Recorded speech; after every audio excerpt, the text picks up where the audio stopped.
On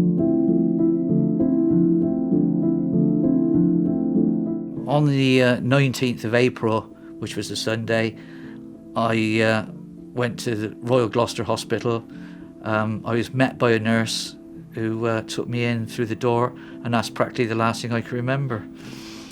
The next thing I can remember was actually coming round, which is about 50 days later. And I was not aware of anything that had happened to me.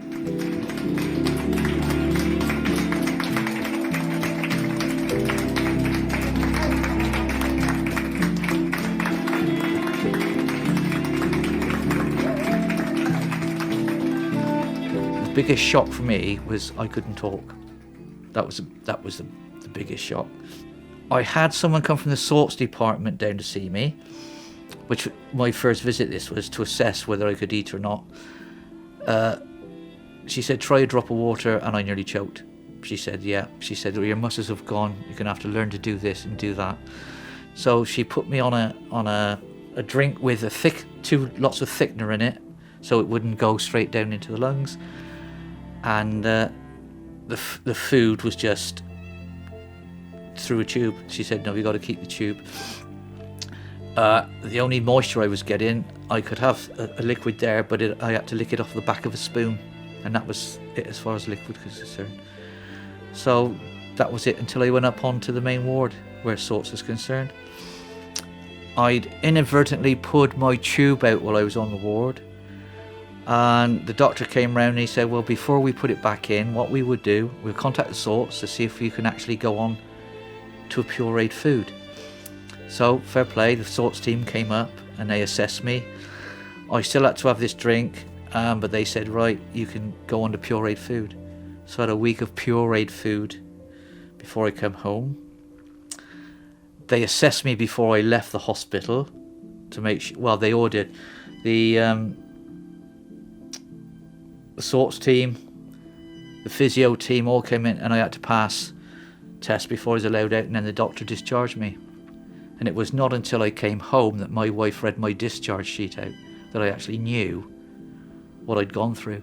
She said, you're on a ventilator, which they rung near middle of the night to tell Sally. She said, then you had a tracheotomy, you had pneumonia, your kidneys failed, you're on a dialysis machine, you had a blood transfusion, you had a DVT, and you had a brain scan, so they thought you might have had a stroke. She said, there you go. And you were out of all of it.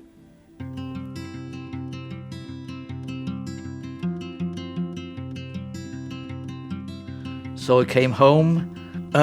With the physios calling, the first thing they did, they came and assessed to see what I could do. So I used the Zimmer frame to go about the house. I thought I was pretty good. They said I was erratic. There you go, because I was going a bit too fast. So I had to try to control it a bit better and slow it down. So they followed me about the house.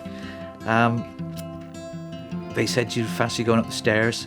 So I did go up the stairs and back down, and they were very pleased with that.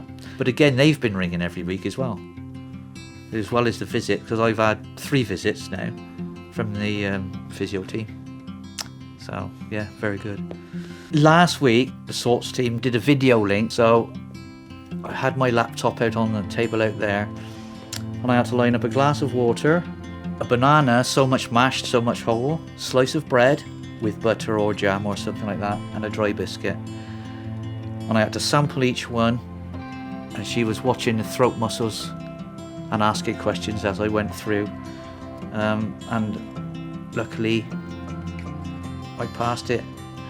What I had to have was someone present in case any food, and I started to choke.